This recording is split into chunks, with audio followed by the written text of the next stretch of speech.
La semaine dernière, vous avez présenté aux acteurs du secteur la réforme du gouvernement concernant les titres restaurants. De 2021 à 2023, l'inflation alimentaire a dépassé les 23%. En face, les salaires ont diminué de 0,8%. Donc une perte de pouvoir d'achat qui a directement impacté les restaurateurs, puisque 94% de nos concitoyens ont limité leurs dépenses au restaurant en 2024. Les restaurateurs, eux, dénoncent les commissions prélevées par les émetteurs de titres restaurants. L'autorité de la concurrence a condamné certains émetteurs pour des taux de commission allant jusqu'à 6%. Parmi vos annonces, vous avez dit exiger une baisse des commissions appliquées aux restaurateurs.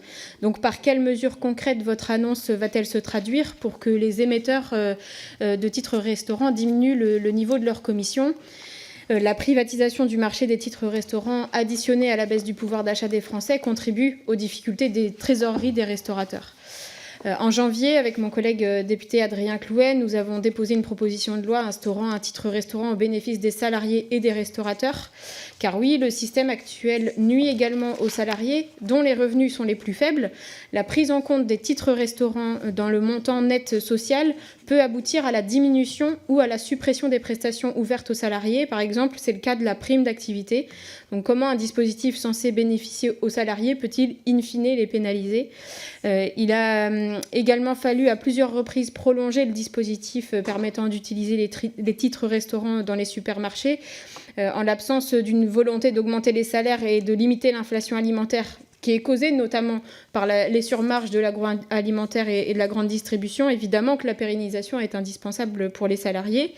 Et en parlant de surmarge, nous avons eu l'occasion donc de vous auditionner à l'occasion de la mission d'évaluation de la loi Egalim 2 avec mes collègues co-rapporteurs.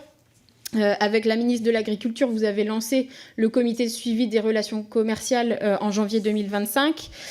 Cette année encore, les négociations commerciales ont été difficiles entre industriels et distributeurs.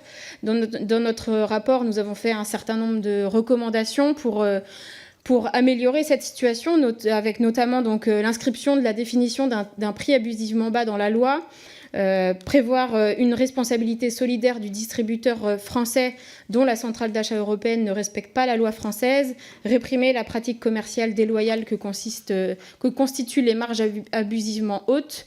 Une réforme Egalim est attendue depuis plus d'un an. En février 2025, la ministre Genevard annonce vouloir corriger la loi Egalim. Donc, quel travail a été engagé depuis ?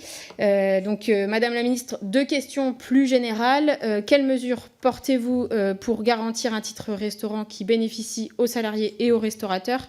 Et enfin, comptez-vous reprendre certaines de nos recommandations, des recommandations du rapport Egalim 2 qui a été réalisé à l'Assemblée nationale ? Je vous remercie. Le titre restaurant, comme j'ai eu l'occasion de le dire, je souhaite, et je me suis engagée en début d'année à proposer pour l'été un certain nombre de pistes pour sortir d'un dispositif où il y avait eu, durant 3 ans, 3 textes qui prorogeaient à chaque fois de manière provisoire avec des dispositifs dérogatoires. Et je pense qu'il est très important que nous puissions sortir de ce dispositif. C'est ce que j'ai proposé en organisant la pérennisation de l'accès aux produits non directement consommables. Et je crois que vous avez validé finalement cette option dans votre propos.